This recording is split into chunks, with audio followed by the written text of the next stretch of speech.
Well, good afternoon, everybody, and welcome back to my channel. It's Sue Collins here from sunny Alberta, Canada. And today's lesson is some time ago, I created this diagonal page sketch. And since that time, I've had many requests to create that into a double page spread. So today I'll take you into the craft room and I'll show you how to do just that. You'll find in the description below a link to the first lesson as well if you want to review that one on your own. Otherwise, we'll go ahead and make 2 pages. So we'll see you in the craft room. All right, if we're all set, we'll go over our basic concept. In our previous layout that we did, our diagonal pattern went across the page, and you have to be very careful on cutting these strips so that when you folded the paper and opened it, one would be going horizontally and one would be going vertically. So with our new concept, what we're basically going to be doing is taking our sketch and then stretching it out across the page. So this side here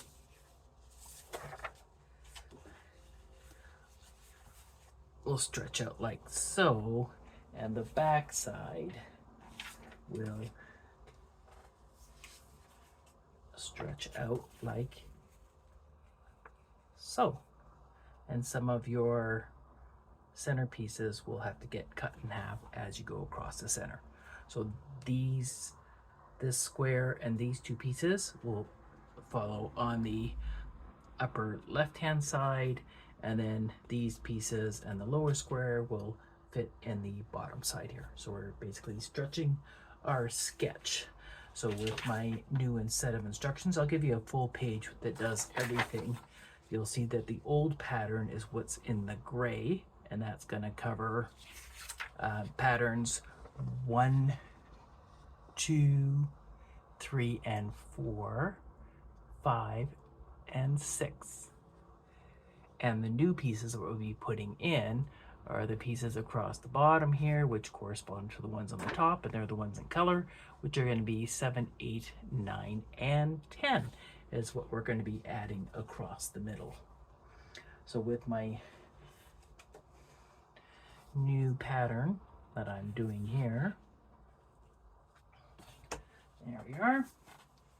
I think I'm gonna make another set just like this because I have more photos to go with this trip, so I want to have them all nicely corresponding.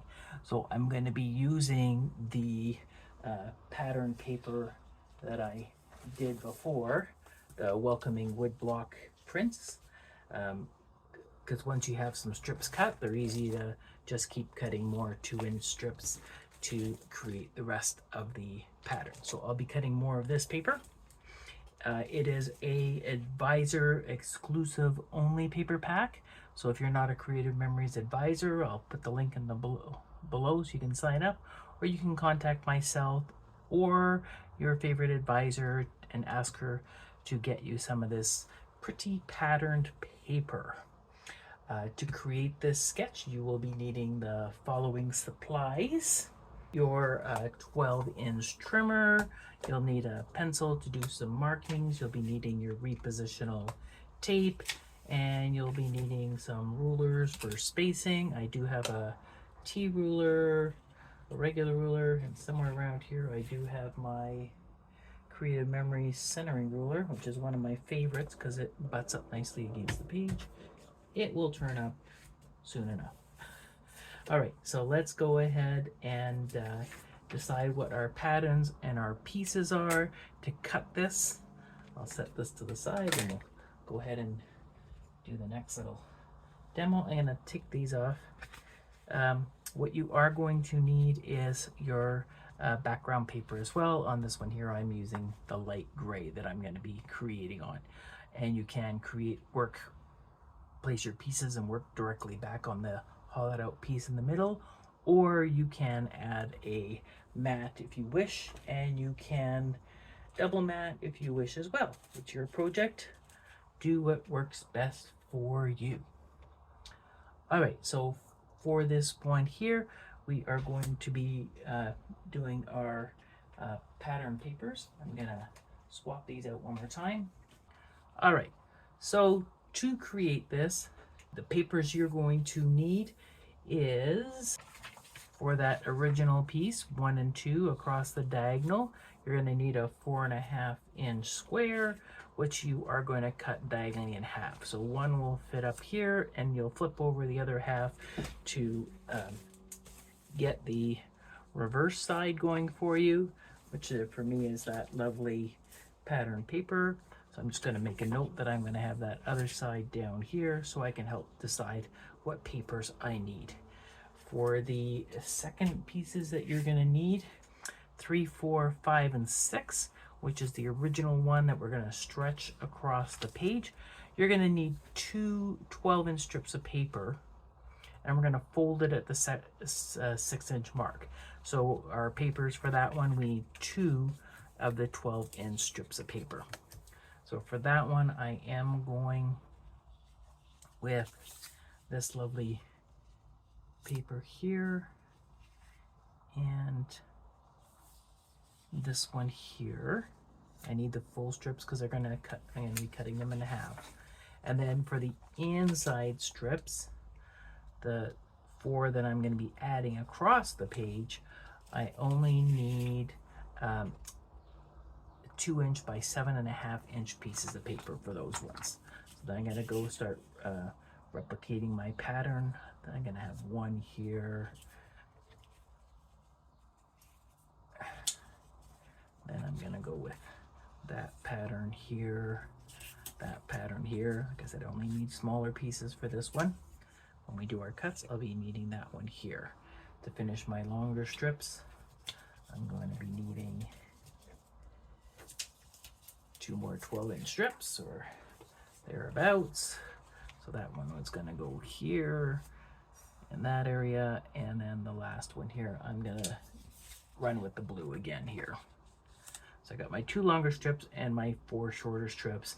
This is the pattern I'm going to work through my page to have it go similar to the one I had done before with this piece. So once you decide what papers you're using, then we're going to go ahead and start our cutting process. So we'll go on to that next. All right, so our first piece is that 4.5 by 4.5 inch square. We are going to line it up down the diagonal on our trimmer to make sure you have it nicely centered at the point. You can verify with your sight lines on both sides to make sure you are going right through the point. So rotate that one over a bit. That one's right on the cut line. That one's now right on the cut line. And then you can go ahead and cut your square in half. I'm going to be placing one up here on the top on my final page and one down here on the bottom. The next one is your 2 longer pieces. And for these pieces, you are going to fold them in half. The pieces that you want at the 6.5 inch mark. Now the piece that you want showing up on your page, you're going to want to have it on the outside of your fold, not on the inside. So I'm going to fold it back on itself, and I have the nice fold that I want. So I'm just going to crease that nicely to give me my pace. On a note with this, when you are working with this paper, if you do have some directional paper where you're going to be working with lines and smiles, you do want to cut it across the vertical so you are reading the paper as so when you cut. That way when you are finished, your final print is going to be going upwards in a vertical pattern like so. Okay, so what was on the page this way will rotate into that direction. Okay, so if you have some directional paper, make note of that. We're not going to be cutting down the page, we're going to be cutting across so we can read it. This one here isn't directional, so I don't have to worry about that one. So this one here, I am going to go in, I'm going to cut off my point and along the 45, and I come here and cut the tip off so I have a nice angle to work with. Then I'm going to rotate 180 degrees, and I'm going to slide my paper up to the 1 3/4 inch line at the top. Again, make sure it's nice and flush.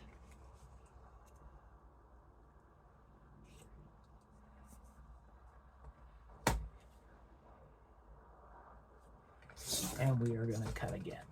This is now scrap, and these are the pieces I am going to be using. When you flip it over, you'll see that the two patterns are now different. So with this one here, I'm going to set them down. I think I want the wider pattern against the page, where I have more of a space. So this one here, same thing. So when you put it on the page, make sure your pattern there, I'm tight with the edge with the flowers. It's going to rotate and it's going to follow the same way. So that's number one.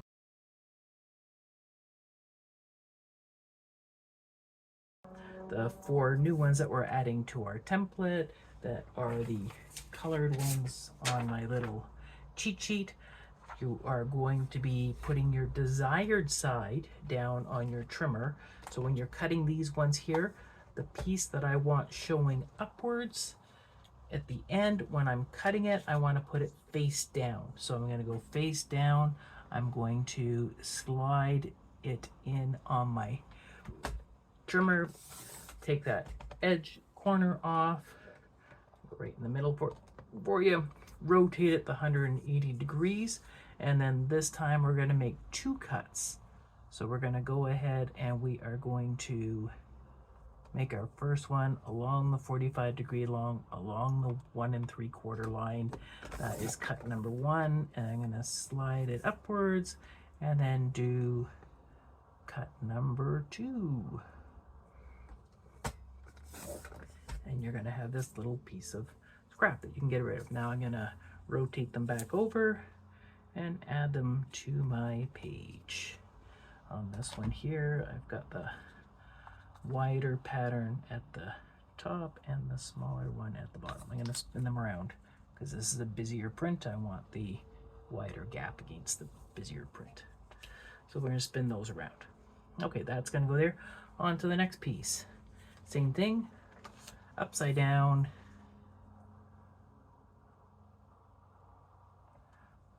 Take the corner off,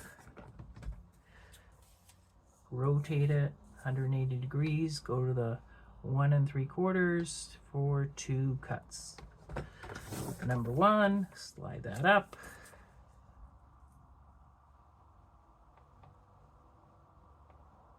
And number 2. So I'll cut the other 2 pieces and then I'll come back with you when we go ahead to do the final positioning. Yeah, I gotta put the little fancy edge at the bottom. That's so pretty. 2 more pieces to go. We'll get back to you when it's time to put everything together.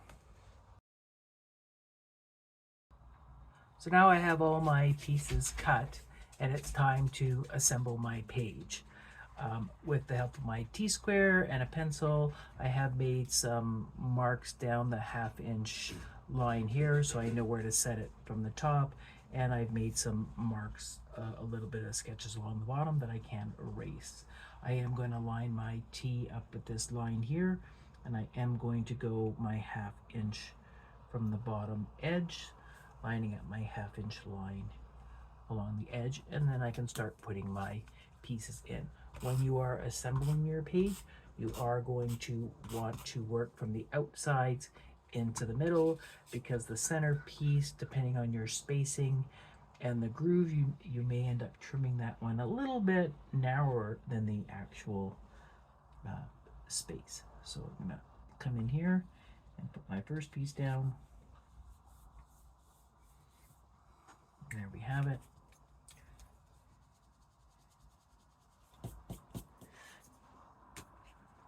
the next piece.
So again, you can add a mat on the inside or just keep it going where you have it, and you have your double page spread.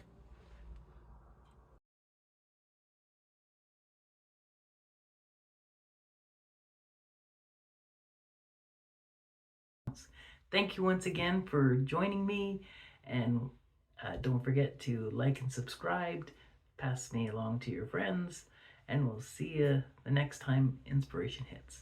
Have a good day.